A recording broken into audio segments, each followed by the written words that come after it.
Nice to see you. Family, nice to see you all. Hello, hello, hello. Nice to see you guys.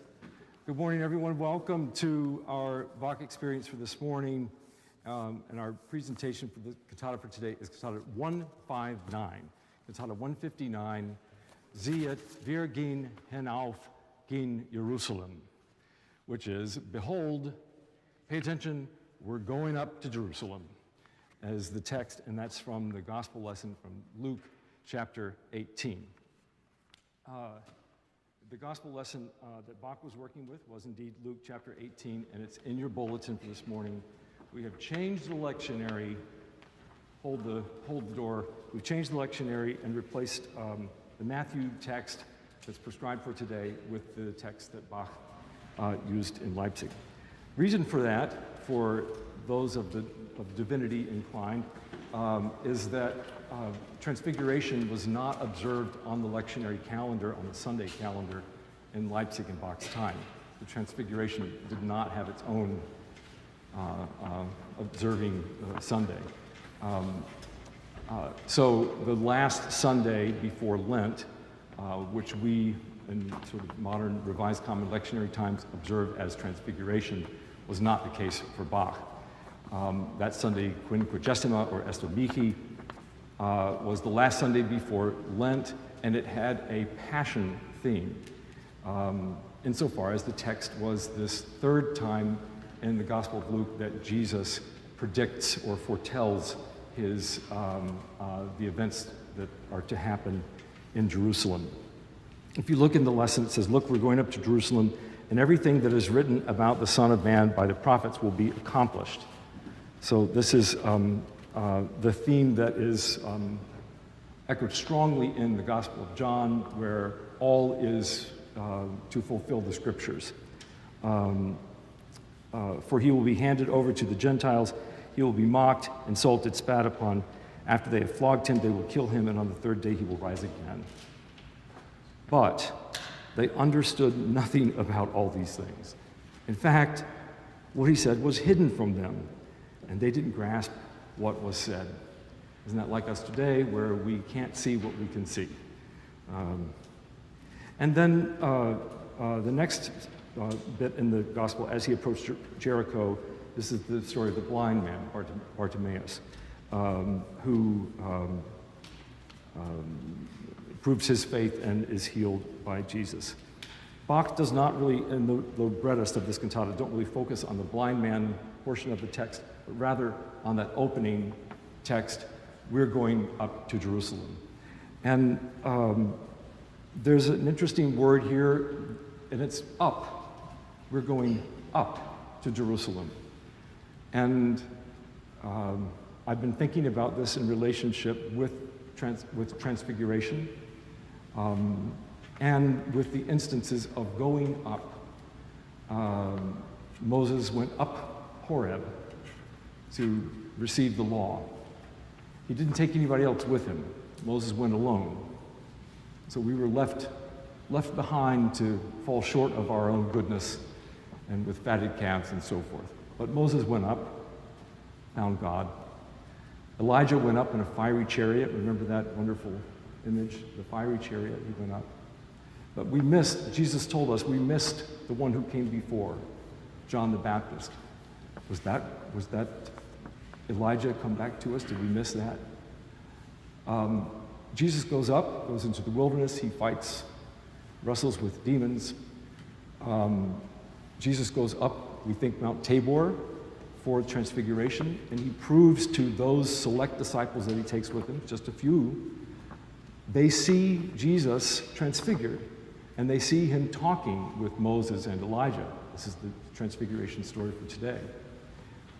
Jesus proves a divinity amongst those few, although he says, keep what you have seen to yourselves. In a sense, making a secret hotter news than if he said, broadcast it. But these instances of going up attain divinity.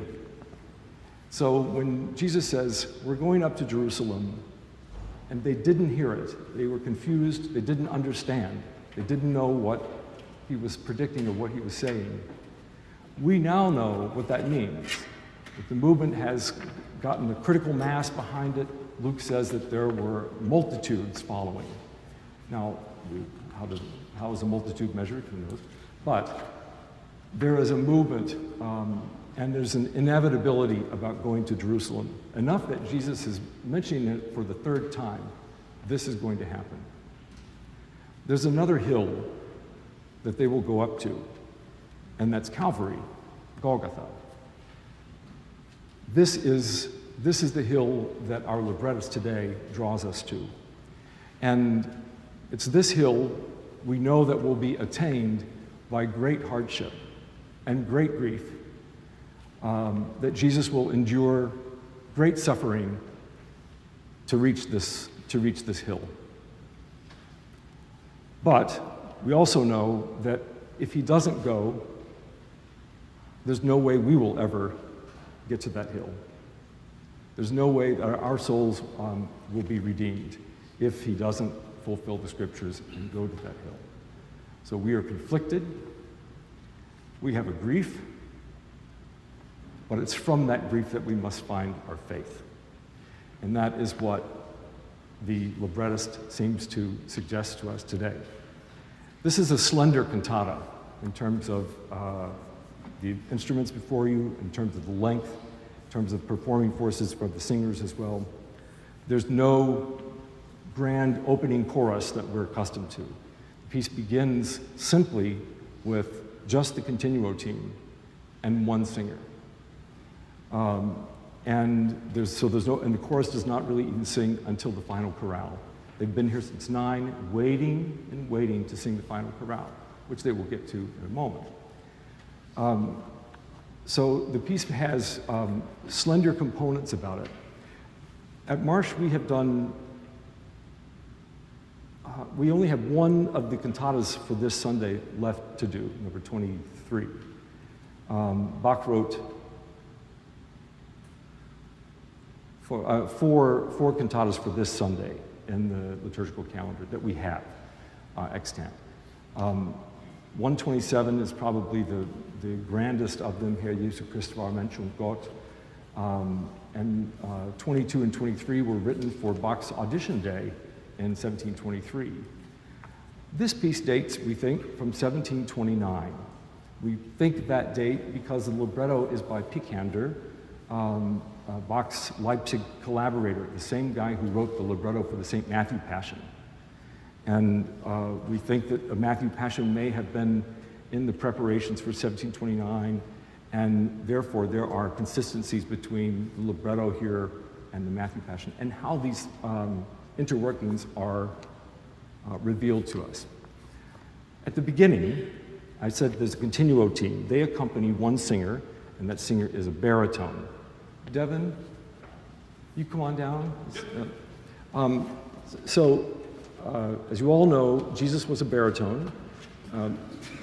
Bach tells us so, and whenever this device is called the Vox Christi, the voice of Christ, and whenever Bach never in a score, for a cantata at least, personifies Christ. He does not make anybody become that figure. Obviously, in the Passions, when that is so much part of the narrative, there is a singer who's called Christus who sings that role. But otherwise, it's somewhat oblique, and this voice of Christ, the Vox Christi, is almost always sung by, well, it is always sung by a baritone. So the words of Jesus from Luke 18 are sung at the very beginning by Devin, and he sings Sehet, gehn, hinauf. He is interrupted with his, come on y'all, we're going up to Jerusalem. He's interrupted by Ashley, who knows, this is the voice of this is the soul's voice. And the voice of the soul understands the grief of what's to come. The voice of the soul knows what is ahead on the road, knows about all of the terrible pain and torture that Jesus will undergo when they end up going to Jerusalem. And so the voice of the soul is our voice of, oh, don't go yet. You don't know what's out there. This is a mother worried about her son going off on the great adventure.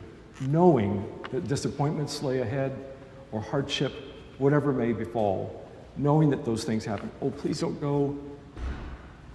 I know what's going to happen. I know what's in store. The world is in store, and the disappointments that lay ahead, that's what's down the road. Why don't you just stay here where it's comfortable?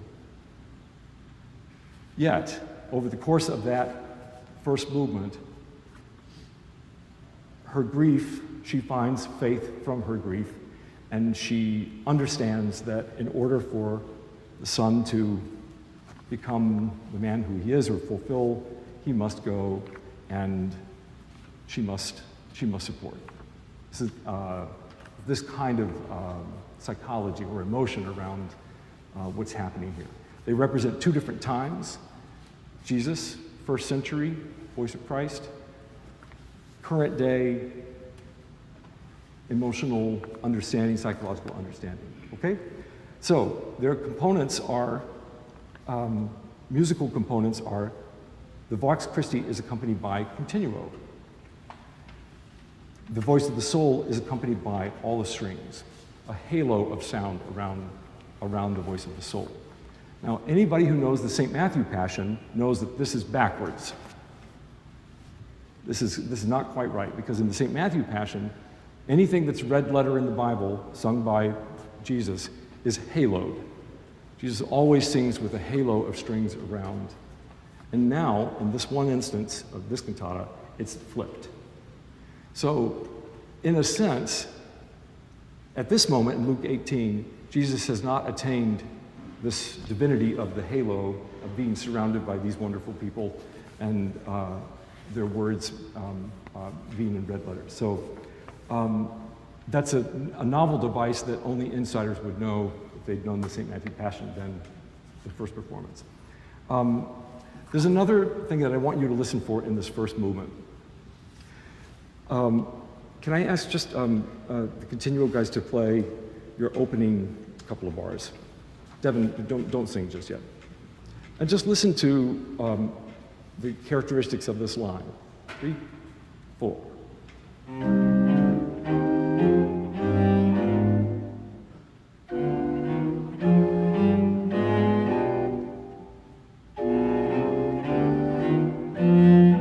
Okay, you get the idea? So there's an ascent of 5 notes. 1, 2, 3, 4, 5. It ascends, we're going up, and then we fall back a 7th. Could you play it with an octave at the end? Without this peculiar 3, 4. No. Just a full octave. Again.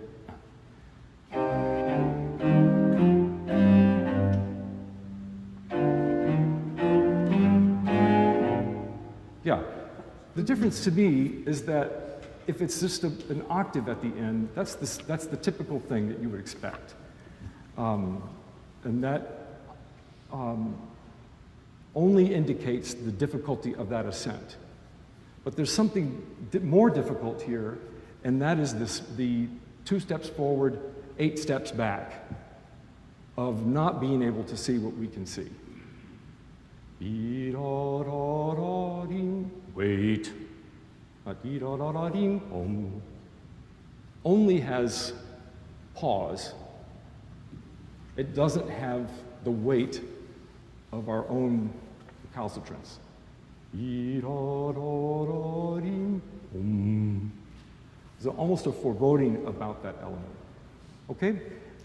You'll hear that motive every time the Vox Christi sort of sings this, we're going up. And it has fear and trepidation within it. Let's go to, let's do the very beginning now with Devin. And you'll notice that the alternatum between these 2 singers, Devin only sings, at this first instance, Sehet, the first word. Behold, look, pay attention.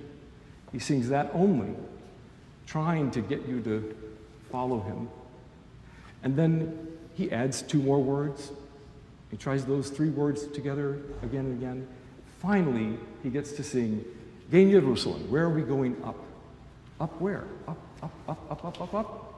in Jerusalem. And then that figure is transformed to the major, yom, bom, bom, bom, bim, with similar intervals. Okay, can we try from the beginning? We'll keep going through the rest of it too. I should say also, when the strings come in and when Ashley begins the voice of the soul, it's almost every chord is just packed with dissonance, so that the sorus, the grief, the ailing, is within every one of the sounds that are accompanying what Ashley will sing. Here's the beginning.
Where we're going up to, in Jerusalem. And this is the only beats, not even measures, that the Vox Christi has the strings with it.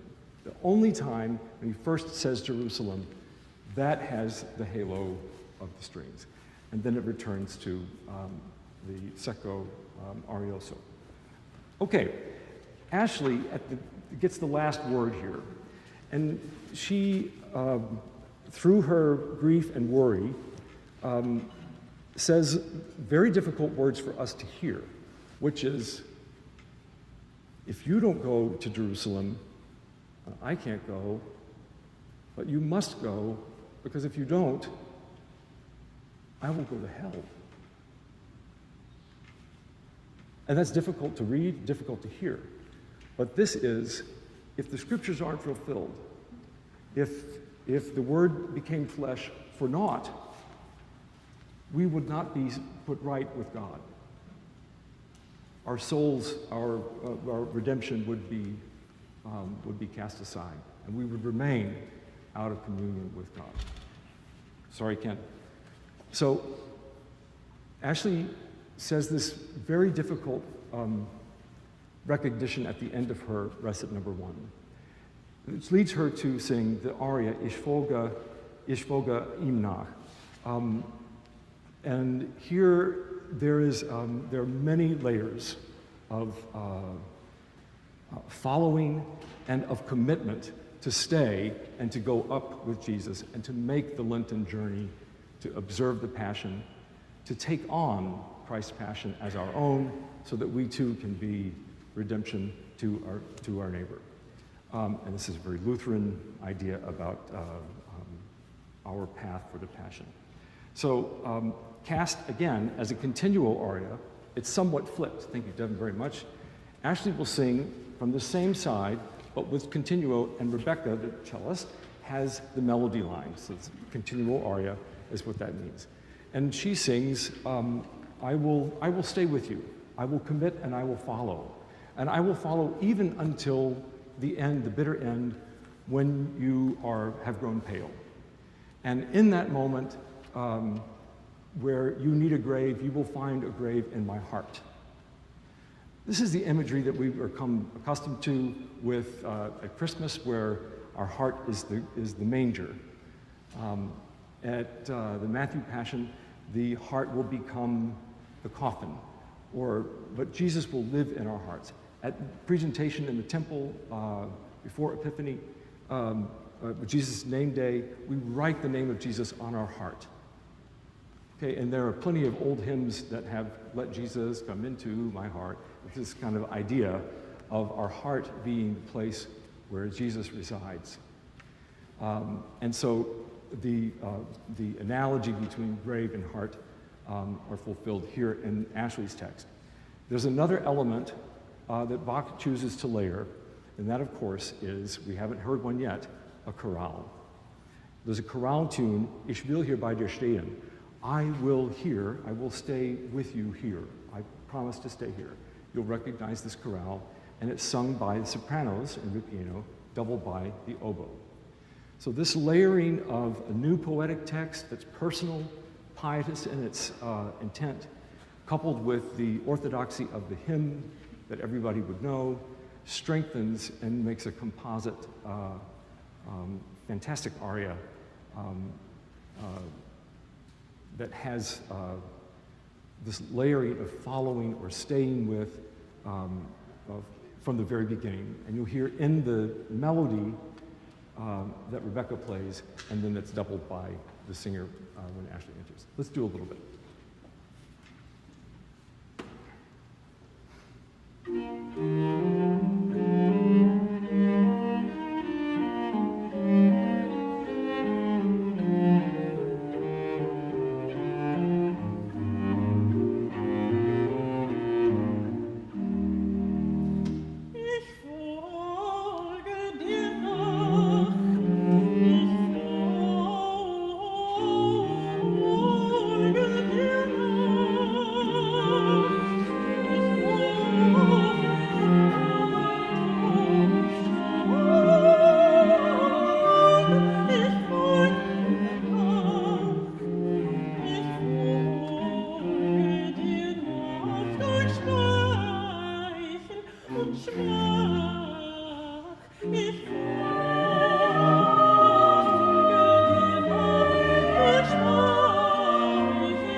Right on, Ashley. Well done. I'm going to ask Rebecca and Justin to play just the opening introduction once again. And you'll hear, what you should hear after all the dissonance of the first movement is the collective assertion that we will follow. And every ya-da-dee-da-da-dee-da-da has an element of coming with or following one another. The sequences around dee-da-dee-da-da-dee-da-da-da-da. All of it has this is evocative of the willingness to follow. You guys play once again. 1, 2, 3, ah.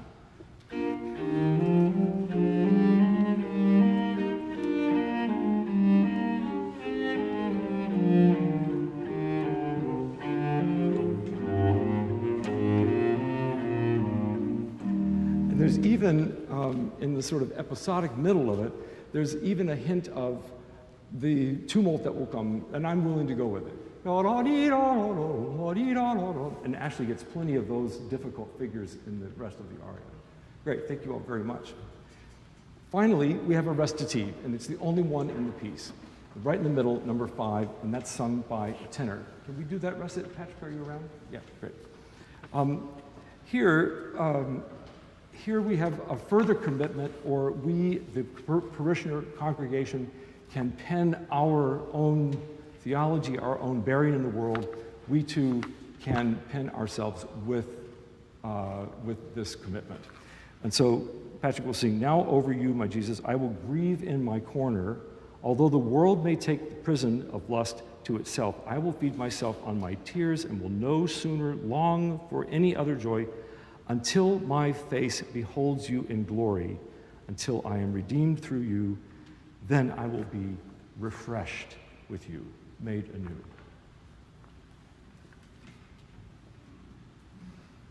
Nun will ich mich, mein Jesu, über dich in meinem Winkel gräme.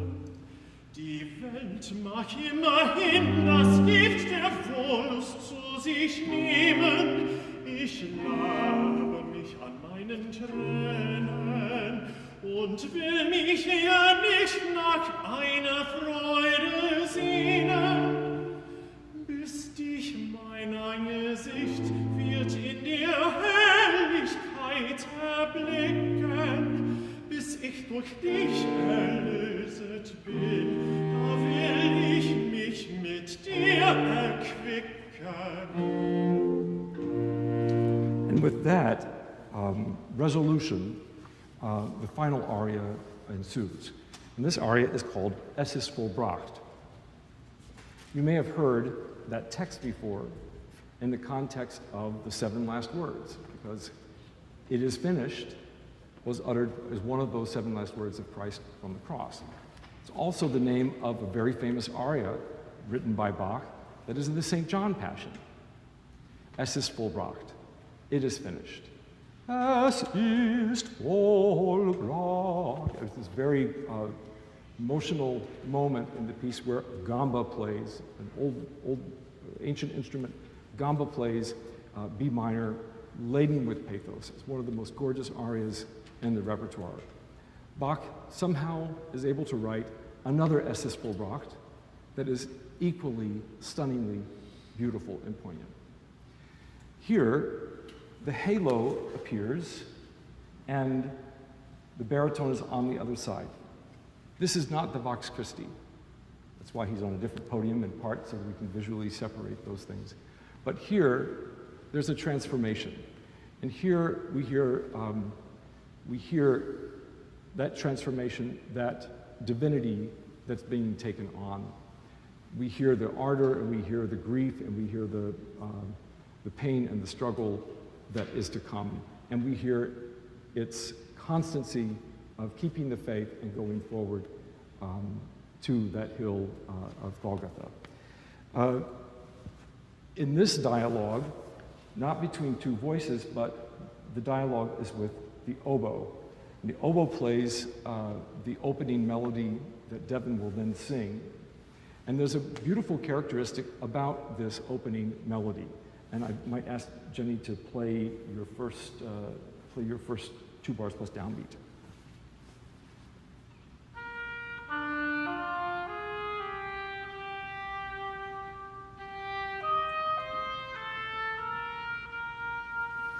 Those 2 units share a lot, and they sound like a natural antecedent consequent in their relationship. Can you play it one more time?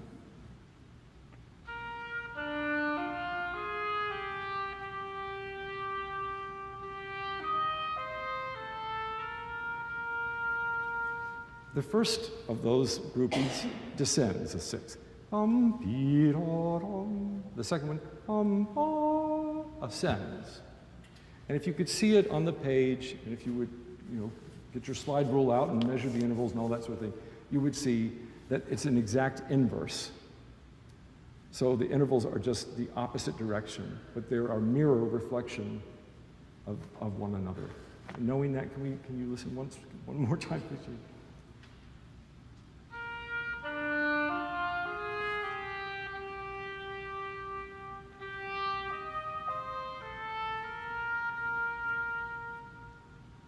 We can hear what we can hear. We can see what we ought to be able to see. The image, the reflection is there. Now, Bach harmonizes this 2 different ways. So let's do it with everybody, and let's just play just these first 2 bars plus the downbeat. Here's the beginning.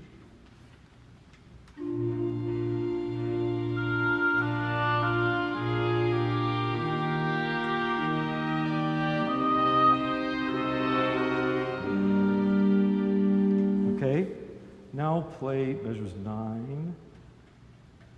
9, we'll go through the downbeat of, I'll just stop. Devin, no? With Devin. Now notice, Devin's going to sing exactly the notes that Jenny just played. This is the dialogue, but the harmony is different. Here we go. Downbeat 9.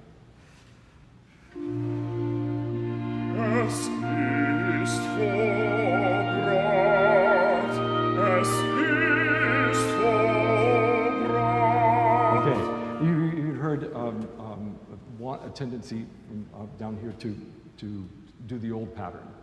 Here, these guys play the same note. There's a pedal and the tonic remains the same. Can we do it again? Let's do the opening so you can really hear this. So the opening, Justin, maybe you just play these harmonies that lead us from B flat then to G minor.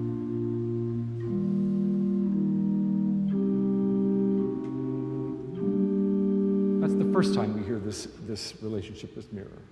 The next time, it's this.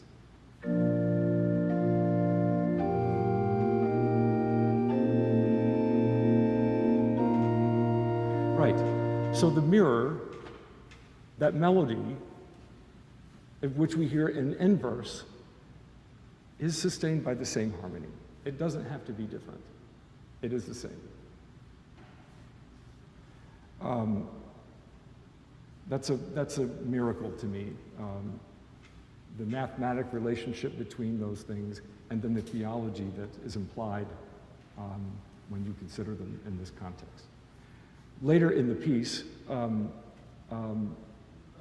singer, Devin will sing that he will hurry, island. He will, and you'll hear a melisma on that, and it's in a fugato with the oboe and the first violins. And you'll hear the activity, 16th notes that happen there.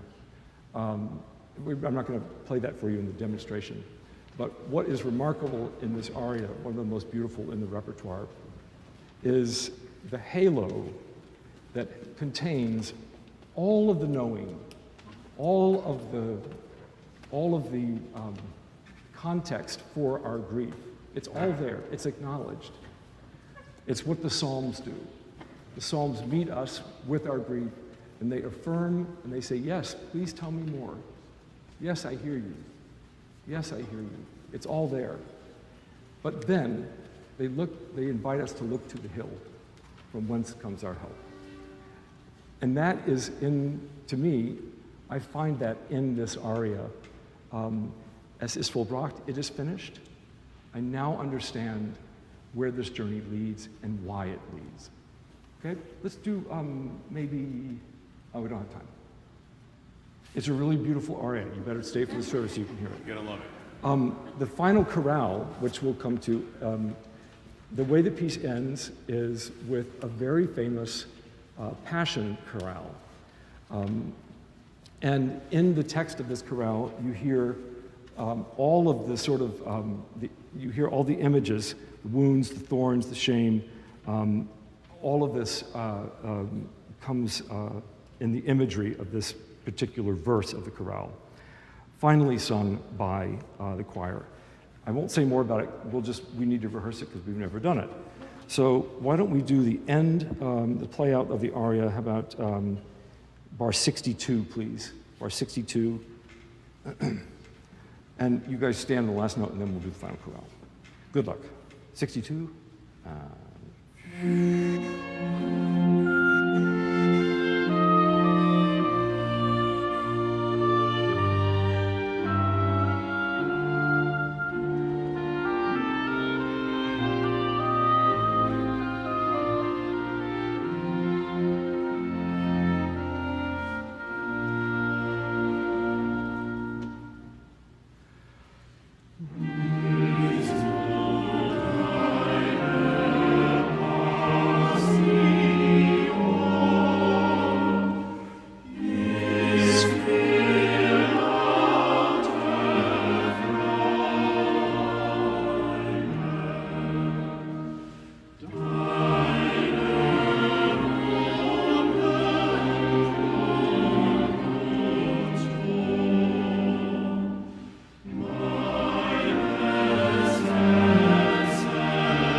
so tender, so beautiful.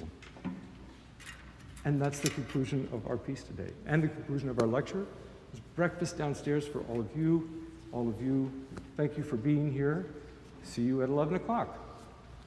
Bravo, everybody. Thank you.